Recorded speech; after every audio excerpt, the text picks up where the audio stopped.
ប្រជាពលរដ្ឋដែលរងផលប៉ះពាល់ពីទឹកជំនន់ចំនួន500គ្រួសារមកពីឃុំព្រែកខ្ពរព្រែកលួងសំរោងក្នុងព្រែកនរិននិងឃុំពីមឯកក្នុងស្រុកឯកភ្នំខេត្តបាត់ដំបងបានទទួលអំណោយមនុស្សធម៌ពីគម្រោងគាំទ្រមូលនិធិសម្ព័ន្ធភាពប្រែប្រួលអាកាសធាតុកម្ពុជាអនុវត្តដោយអង្គការជួយជនចាស់ជរាអន្តរជាតិកម្ពុជានៅរសៀលថ្ងៃទី31ខែតុលាឆ្នាំ2013នៅក្នុងបរិវេណវត្តក្តាំងងារលោកស្រីអានីនុតនាយិកាអង្គការជួយជនចាស់ជរាអន្តរជាតិកម្ពុជាបានមានប្រសាសន៍ថាដែលមើលឃើញពីទុក្ខលំបាកខ្វះខាតនិងតម្រូវការចាំបាច់បន្ទាន់របស់ប្រជាពលរដ្ឋជាពិសេសជនចាស់ជរាដែលរងផលប៉ះពាល់ដោយទឹកជំនន់ក៏ដូចជាការចូលរួមចំណែកជាមួយនឹងកាកបាទក្រហមកម្ពុជាដែលមានសម្ដេចគតិប្រិទ្ធបណ្ឌិតប៊ុនរ៉ានីហ៊ុនសែនជាប្រធានគម្រោងប្រែប្រួលអាកាសធាតុរបស់អង្គការជួយជនចាស់ជរាមានគោលបំណងដើម្បីស្វែងរកការគាំទ្រដល់មនុស្សចាស់ពីរដ្ឋាភិបាល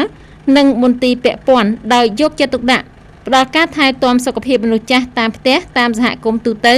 ឲ្យមានភាពល្អប្រសើរនិងសេចក្តីថ្លៃថ្នូរមិនឲ្យមានការរើសអើងរវាងអ្នកមាននិងអ្នកក្រហើយរួមគ្នាលើកស្ទួយសិទ្ធិមនុស្សចាស់ជាពិសេសតាមរយៈសម្ព័ន្ធភាពប្រែប្រួលអាកាសធាតុនិងធ្វើឲ្យជីវភាពមនុស្សចាស់មានភាពប្រសើរឡើងហើយការនាំយកអំណោយមកចែកជូនប្រជាពលរដ្ឋដែលកំពុងរងគ្រោះនៅពេលនេះគឺជាការឆ្លើយតបទៅនឹងសេចក្តីត្រូវការចាំបាច់របស់ប្រជាពលរដ្ឋលោកមីសំអភិបាលស្រុកឯកភ្នំបានសម្ដែងនៅអំណរគុណដល់អង្គការជួយជនចាស់ជរាអន្តរជាតិកម្ពុជាព្រមទាំងសហការីដែលបានយកចិត្តទុកដាក់គិតគូរដល់ប្រជាពលរដ្ឋដែលទទួលរងគ្រោះដោយទឹកជំនន់និងមានជីវភាពខ្វះខាតព្រមទាំងបាននាំយកអំណោយមកចែកជូននាពេលនេះសកម្មភាពមនុស្សធម៌នេះគឺជាសកម្មភាពដែលមិនអាចកាត់ថ្លៃបានហើយធ្វើឡើងចំគោលដៅចំមុខសញ្ញាចំពេលវេលាដែលប្រជាពលរដ្ឋកំពុងទទួលរងគ្រោះហើយចាំបាច់ត្រូវការសង្គ្រោះបន្ទាន់ទាំងស្បៀងអាហារទាំងសុវត្ថិភាពនិងសុខភាពលោកអភិបាលស្រុកបានប្រាំផ្ញើដល់បងប្អូនប្រជាពលរដ្ឋត្រូវចេះថែរក្សាអនាម័យឲ្យបានល្អជាប់ជាប្រចាំនិងត្រៀមធ្វើយ៉ាងណាខិតខំប្រឹងប្រែងស្ដារឡើងវិញពីការងារបង្កបង្កើនផលនិងចិញ្ចឹមសត្វដើម្បីរួមចំណែកទ្រទ្រង់ជីវភាពរស់នៅរបស់បងប្អូនអំណោយមនុស្សធម៌ដែលត្រូវចែកជូនប្រជាពលរដ្ឋទាំង500គ្រួសារក្នុងមួយគ្រួសារទទួលបានអង្ករ25គីឡូក្រាមមុង1ភួយ1ក្រមា1ត្រីខ1យួរទឹកត្រី1យួរប្រេងកូឡា1ប្រអប់ថ្នាំរមាស់1ប្រអប់ថ្នាំដាក់ភ្នែក1ប្រអប់សាប៊ូដោះខ្លួន4ដុំនិងសាប៊ូម្សៅ2កញ្ចប់ហើយតែយើងនៅកំពុងតែមានការឈន់ច្រឡំចំនួនតាំងនាមឲ្យអ្នកចាត់តាំងកម្មវិធីខ្ញុំបាទ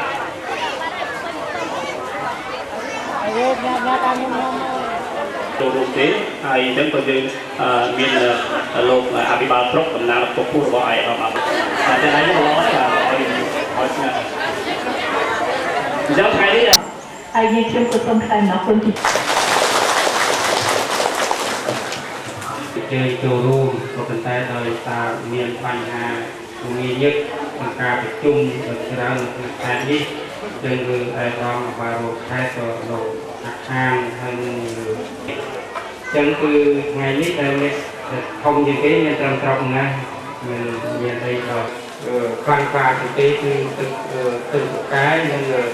ទឹកអាងពីគួយដែលពោព្រាក់មកដល់តាមភេទយ៉ាងនេះបានជាដំបូងនេះគឺខ្ញុំមានកិត្តិយសដល់ឲ្យទឹកចំនួនហើយដែលមានជីវភាពខ្វះខាតក្នុងនាមអាជ្ញាធរជាតិស្រុកខ្ញុំបានគឺមានអង្គការជាតិកម្ពុជាចឹងជាដំបូងនេះគឺខ្ញុំសូមគោរពលោកស្រីជាមុខអ្នកការនិងបងប្អូនប្រជាពលរដ្ឋដែលមានវត្តមានដល់ប្រជាពលរដ្ឋដែលទទួលរងគ្រោះដោយទឹកជំនន់និងមានជីវភាពជួយជនចាស់ជរាអន្តរជាតិកម្ពុជាក្នុងនាមរដ្ឋបាលស្រុកនិងក្នុងនាមខ្ញុំផ្ទាល់ខ្ញុំសូមគោរពថ្លែងនៅអំណរសាដែលមកពី5ពុកដីពុកដែលបានជោគជ័យគ្រប់ភារកិច្ចបេតិកកម្មមនុស្សធម៌នៅក្នុងឱកាសដ៏មហានិក្ខត្តរិកអតិថិជននេះស្រុកឯកភ្នំគឺជាស្រុកមួយដែលមានសន្ទឹងតាមមកដោយដងទន្ទឹងខែខាងជើងជាប់នឹងខេត្តប្រទាមានជ័យនិងខេត្តជាពលនៃខេត្តបាត់ដំបងមានផ្ទៃដី63,500ហិកតាផ្ទៃដីមកខាង2,860ហិកតា9,800ហិកតា